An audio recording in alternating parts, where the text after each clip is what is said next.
Nakuha na ng Lakers ang unang panalo nila sa regular season. 1-1 ngayon ang standing nila sa West after natalunin itong Timberwolves sa final score na 128-110.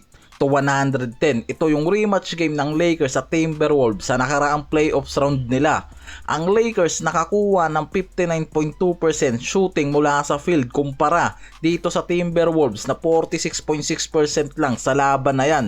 Sa fourth quarter, mas ginawang efficient pa ng Lakers ang laro at unti-unti nilang kinuha ang lead. Pagtapos ang third quarter at nasa 108-94 na ang kalamangan dyan ng Lakers. Dyan sobrang laking bagay talaga yung ginawang hustle na binibigay nitong si Smart sa depensa. Kita natin sa laban na yan na nakukuha nito ang momentum mula sa perimeter at nagiging stopper sa mga elite guards ng Timberwolves mula kila Anthony Edwards, DiVincenzo at iba pa. Ngayon nakita naman dito yung presence sa depensa nitong si Smart. Meron niyang 3 points, 2 steal, 1 assist. Mababa yung scoring output pero bilang player defender at role offensive contributor, sobrang laking impact para sa momentum niya ng Lakers sa panalo nila na to.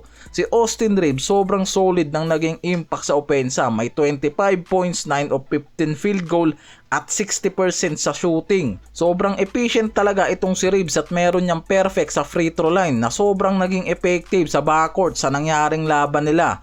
Si Reeves nag-step up sa game na yan. Siguradong isa yan sa malakas na secondary scoring araw. Maayos yung kombinasyon sa scoring creation mula sa 25 points at 11 assists. Kombinasyon na hindi nga raw madalas para sa non-star role player. Kaya perfect nga raw talaga na backup yan dito kay Luka. Samantalang si Luka agad na naging dominante sa scoring streak para ma-stabilize ang Lakers matapos ang early run na ginawa ng Timberwolves dyan. Sa pagtatapos pa lang ng first quarter kasi si Luka mayroon ng around 23 points na nagawa sa halftime. Naging mas kontrolado pa ng Lakers ang laro dahil dito nakuha pa ni Luka lalo yung momentum pagdating sa efficiency. Pagpasok ng third quarter, ang Lakers nakagawa ng pull away lalo na dahil sa dalawa nilang big plays. Chemistry sa pagitan ni Doncic at DeAndre Ayton at iba pa at isang 3-point play ni Austin Reeves plus DeAndre Ayton sa ilalim. May career high points dyan si Luka mula sa 48 points, 11 rebounds, 8 assists at may shooting yan mula sa 14 out of 23 field goal, 5 3-pointers, perfect yan at 16 of 19 free throw. At si Ayton nakapag-ambag naman ng 15 points, nagbigay din ng impact para sa sustaining pressure sa ilalim. Sa pre-game odds at prediction, ang Timberwolves talaga ang pabor sa game na to bago pa magsimula. Negative 1.5 at under na nasa 225.5 points ang lamang dyan. Pero ang nangyari, naging mas mataas ang scoring game kaysa sa inaasahan at mas nakontrol pa ng Lakers ang laro na yan dahil na rin siguro hawak ng mga to ang home court advantage. Si Edwards may 31 points, si Randle naman may 26 points. Maganda ang naging production ng mga to sa scoring at efficiency.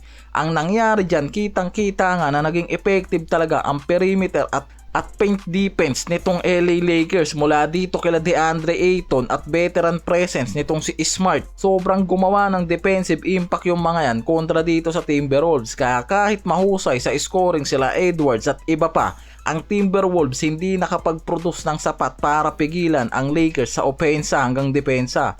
Ang mas mababang shooting percentage dyan mula sa 46.6% ng Timberwolves ang nakapag-allow naman ng mataas na percentage sa Lakers na naging malaking factor sa pagkapanalo ng mga to. Nabawasan din dyan ng Lakers ang turnover nila, hindi tulad sa nagawa nilang 19 turnovers kontra Warriors sa unang game nila. Kaya kung mas maiiwasan pa nga raw ng Lakers yung ganyang klaseng problema at maging consistent sa scoring at depensa yung mga supporting cast nila para kay Luka at Reeves, mas malakas yung potensyal na mas maging maganda pa yung run ng mga to sa West. At nakita dyan na effective talaga ang pagiging stopper ni Smart sa mga elite guards. Kita yan na nagawa nitong pigilan yung atake nila Edwards sa laban na yan. May physicality na rin yung mga to. Si Ayton nakapagbigay din ng impact sa scoring at frontcourt depth.